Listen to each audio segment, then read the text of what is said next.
Okay, so I'm gonna have a walking around portion. So, time to talk about the TV Walker episode. just snuck up on you, huh? I was distracted. Just wasn't thinking. There's all kinds of noise, hammering and stuff. I saw its shadow. It moved in front of one of our work lamps down here and knocked it over. Couldn't even see for a second. That's when it got me. Can't believe you survived. I can't either, honestly. But Mike killed the walker, then took off the arm really quick, like he'd done it before. Took him 2 or 3 swings, but still alive. I still think he got higher than he needed to, but what are you gonna do? His voice, the quality of his voice acting just took a plunge there. Okay, they stopped talking. So, well, I just stare at them. So I'm talking about the TV episode. I saw a fella try that a few months ago. Just ended up bleeding out. Ended up turning anyway. Yeah, like I said, it felt like Mike had done it before. He had a tourniquet on me real quick. Okay. Now, if they don't interrupt, it's time to talk about the TV episode. So this one was Season 5, Episode 13, Forget. It opens up with Sasha. She's in the house, and... So, how did you end up with a name like Reggie? Kenny! What? I'm just asking. No, it's okay. It's not my real name. Well, my first day in the US, I stopped and got a coffee, and the girl behind the counter asked me my name, so I told her it's Rajiv. Then I just stood there while a guy yelled Reggie for 5 minutes. And that's when I thought I should really get out ahead of this. Okay. So Sasha wakes up in her house with a bunch of family portraits of the previous family surrounding her, and it bothers her for some reason. So what she does is she goes outside the next day, takes them with her, takes a gun, and uses them for target practice. Every single one. And then once the intro plays, it's Rick, Carol, and Daryl out by the place where Rick stashed the gun in the blender before, and he's just like, okay, we gotta figure out what happened here. We gotta get another gun. Guns that we can have inside that no one will realize we have, just in case. And what they decide is, Carol is essentially undercover as, like, the dainty housewife. And what they decide is, she works in she makes food. She bakes stuff and stuff. And what they decide is that the guns and the food are all stored in the same area and rationed by this really annoying lady named Olivia. So what is she can unlock the armory for them and get some guns later on. Sneak out and no one will realize she's essentially invisible. And as they're talking, a walker comes up and they kill it, and it has a W carved into its forehead. No idea what that means yet, but obviously someone specifically carved a W into a living walker. Or it was alive when it happened. So, Rick and Carol go back to town, and Daryl sort of lags behind a little bit and runs into Aaron. And at first he thinks he was spying on him, tracking him. He says he was out hunting rabbits. We don't know which one is the actual truth. But they start, going along their way, and they come upon a horse that it goes by the town every once in a while. The kids have named it Buttons, but no one's been able to capture it yet. Aaron hasn't been able to capture it yet. And Daryl goes, fine, I'll help you capture your horse. But they're attacked by walkers. They get away, but the horse is killed. And I think what's going on with that is that it's trying to... What the fuck? Okay. Dad! Okay, I should have paused. Go the fuck to sleep. I'm shooting the first one of y'all I see wandering around before sunup. Troy, where's Alvin? Everybody get to bed. Okay. You're interrupting my TV talking here. On leaving. It's up to us to figure out a way out of here. You up for it? It's your decision. I'll try. I'll try. You'll do just fine. Can't even remember that. Sleep. We'll need it. I guess I'll have an opportunity to look around in the morning. Okay. We're saving.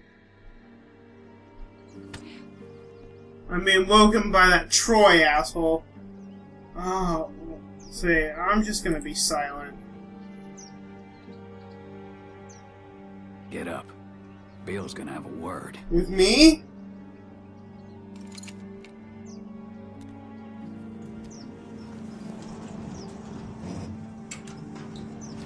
Okay, you know what I think? I think what I'm going to do is I'm going to actually go back to the main menu. And I will, we have a new, we have a truck menu thing. And what I'll do is, so, Chapter 3, Sunshine and Rainbows. Okay, let's do Chapter 2. And, we'll rewind. Please choose a save file to copy the data. Okay.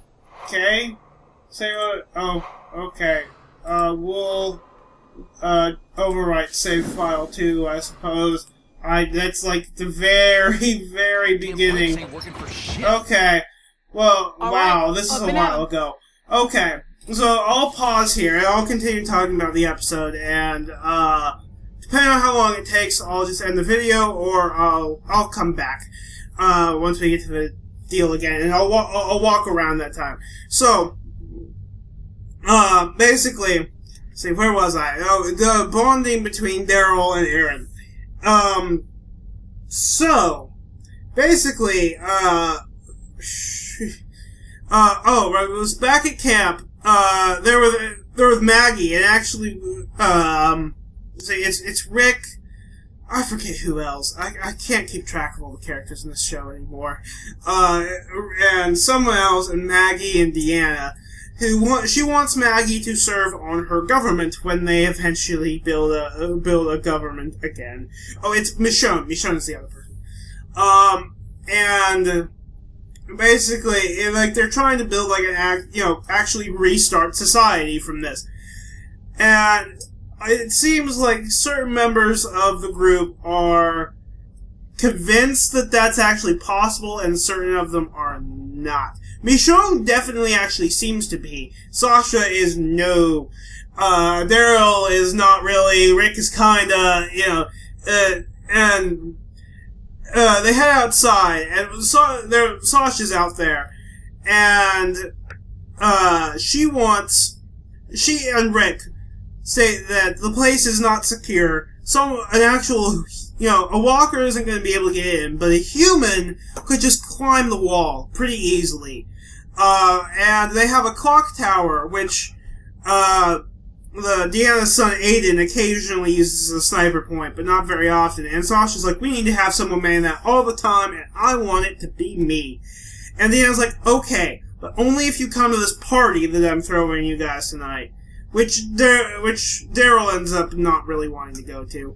And she's like, okay, fine. And everyone except Daryl ends up going.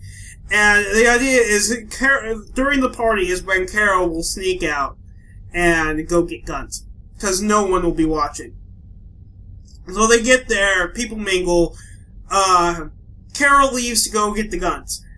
And meanwhile, a kid goes around. I think it was Sam who was doing it. It's a little kid named Sam. Who's Jesse's son. And, he's going around stamping people's hands with A's to be like, you're part of this community now. And at that point, what I'm thinking is, that's going to blow Carol's cover. Because she's not going to have the A on her hand. And that's never resolved in this episode. Sam tells Rick that he really likes the cookies. And Rick's like, well, I know the baker, who's Carol, and, I bet she can make a whole batch just for you. And he takes him at his word.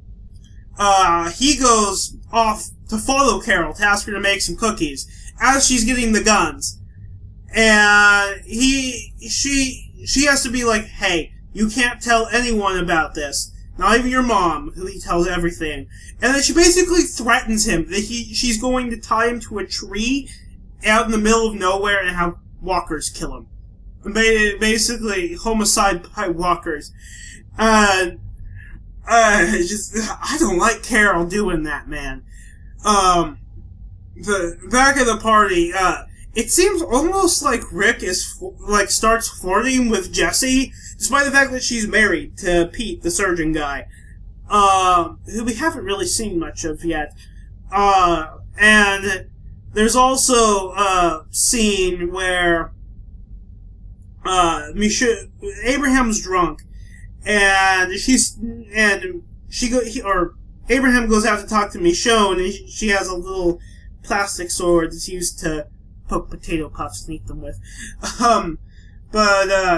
He goes and, they have a conversation about how, even if the sword's not actually on your back, you still carry it with you or something like that. And that also gets a little flirty for a moment, so my Rick Michonne ship got broken up fast. And meanwhile, one of the ladies asked Sasha what kind of food she can make for her, and she's like, anything, I don't care. I've been out, with the implication that she's been out there for a while. She just eat what she can.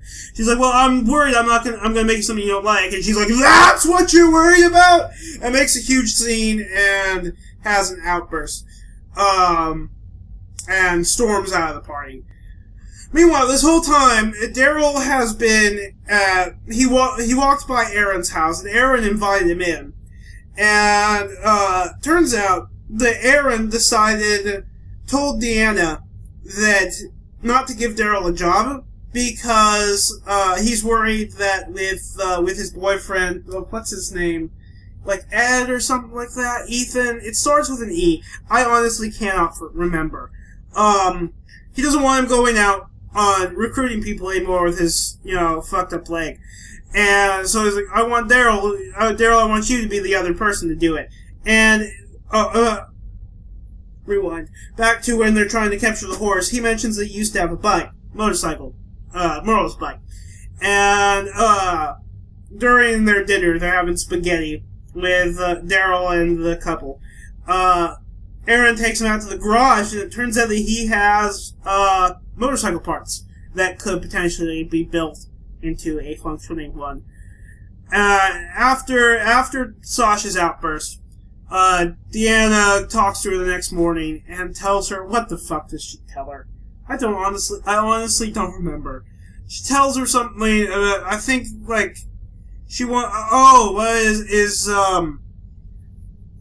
Sasha doesn't believe that this is real. She believes it's all just a pie in the sky. And Deanna tells her that's bullshit. And she's gonna help make it. I can't remember if she made her, the official security officer, or I don't even fucking remember. I hate this show. Anyway, so that was that. Yeah, I think I'm just gonna end the video here. Once I start up again, I will be back after we talk to Reggie. So, yeah, I'm at dash from out.